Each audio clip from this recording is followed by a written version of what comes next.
this figured out. Okay. So, here on the porch, got the old puppy dog. And come morning, we are going to be going after some old bushy tails, some squirrels. Haven't decided yet whether I'm taking the 22 or the 12 gauge. I like to squirrel hunt with a 12 gauge myself, not even for marksmanship's sake. 12 gauge, obviously you have a better chance of hitting the target, whatever that target may be, because it's shot. But that's not why I'm thinking on hunting with the 12 gauge as opposed to the 22. My big fear of squirrel hunting with the 22 is the fact that you're shooting into the air. If you miss, or even if you do hit the target, hit a squirrel, there is absolutely no guarantee that that bullet's not going to travel for like a mile. It's hard to find a good cover. I mean, the 22 round, albeit there's not a large powder charge really behind it, but with the size of the round, it's very small, and yes, it can kill a human being. So that you have to be really careful. You're fairly limited on safe shots when you are hunting with a 22 up in the air, like aiming up into the air. Even if you do have plenty of trees on the beside of you, you still run that risk. And where I live currently, my farm, I don't have to worry about that as much.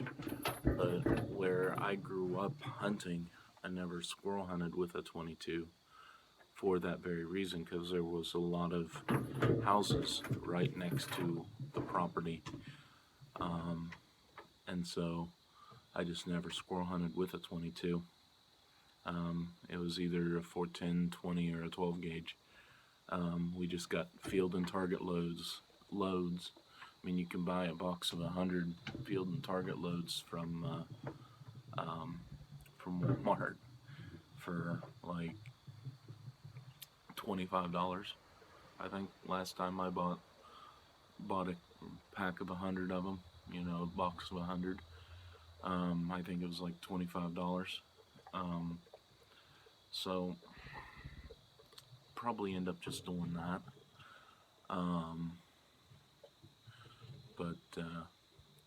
We're gonna go out and see if we can't get some squirrels in the freezer, or the stew pot, if they make it. If they don't make it to the stew pot, they'll definitely go in the freezer and eventually wind up in the stew pot.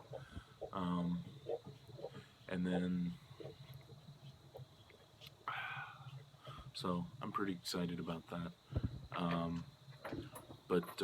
Really, your 22 and your 12 gauge, I think as far as hunting goes, in an SHTF situation, 22 and, well, really any shotgun, I think that those are your biggest allies in hunting, for the simple fact that, the whitetail population is going to be decimated. Everybody and their brother is going to be out hunting deer. And the thing with whitetail, they really don't reproduce that fast compared to things like rabbits, squirrels, possums, raccoons, groundhogs, things like that. They don't really reproduce as fast as any of those. A squirrel will have multiple offspring. I'm not sure the exact numbers, but if I remember correctly, dog, you guys are actually sitting on my charcoal grill right now, and the dog apparently decided that she didn't like where the grill was sitting in, so she moved it and threw my camera off. So, where was I? But, you know, I believe it's like 6 or 7 offspring that a squirrel will have in a season. However, a whitetail averages like 1. Sometimes you'll see them with 2, but usually the second one won't make it through winter, especially in a grid down situation where you're gonna have people out there and they're gonna kill mama and then either just leave the babies, either because they didn't find, because they'll kill in the summer too, right? When the mamas are still, the little ones still got spots and the mamas are bedding them down. So you're gonna, kill the mother. People are gonna kill the mother hunting in the summertime, and the little ones won't be able to fend for themselves. They're still hooked on mama's milk, and so those little ones will starve to death or get killed and eaten. Most likely killed and eaten, which would be the humane thing, right? So the point being is that deer don't reproduce as fast as the smaller game does. I think the smaller game is going to be around because that's what was around in the 30s and 40s, Great Depression, World War II era. My family comes from rural Appalachia, relatively poor. Well, actually, dirt poor is where my family comes from. And we had the land. I know hearing stories about my grandpa who had a 22. He had one toy growing up, the little toy truck, and he had a 22.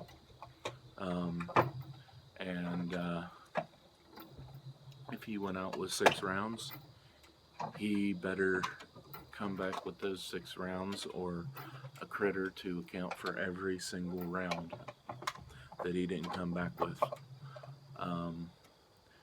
And this is the same grandfather that had scars on the back of his legs till the day he died from where his mom, my great-grandmother, had beat him with a dog chain to the point of he had scars on the back of his legs.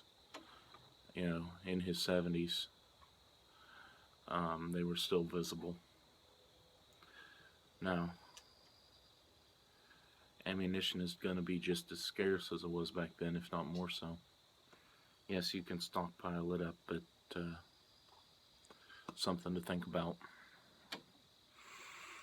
You need to make sure that every round counts, just like he had to. Not necessarily because you're going to get beat with a dog chain, but because you don't know when you're going to get more. Ammo was hard to come by. It was expensive.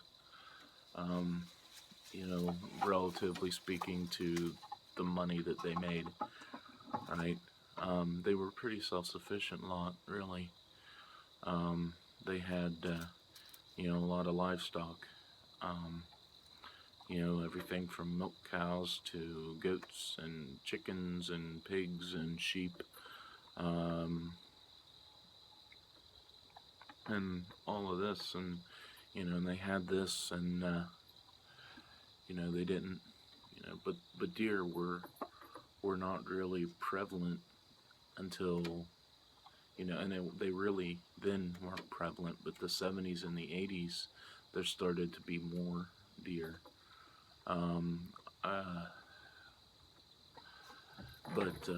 What they could get was small game,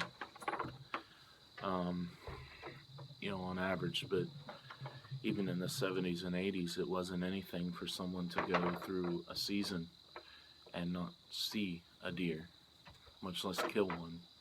You know, they would just hunt all season and wouldn't even see a deer.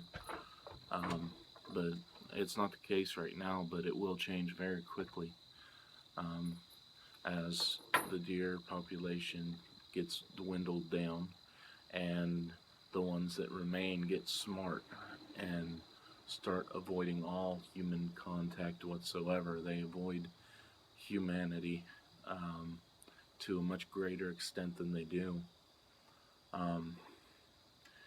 You know, and the same can be said for the smaller game, but they're not as really, they're not as smart and as high sensory wise as the deer. I mean, you can go to a spot and run every squirrel out of the place, sit down for about a half hour if it's a good food spot. If you sit still for about a half hour, most generally, the squirrels will come back within about a half hour. I mean, or that's been my experience. Even when I hunted the same spot over and over again, which you're not supposed to do, but you know, I'll give you some squirrel hunting tips without dogs. I'm learning how to squirrel hunt with dogs, but I can give some squirrel hunting advice that involves just you and your gun, just some basics, but that will be for another video. Hopefully one in which where I will get to show a couple of tree rats off before I work them up. But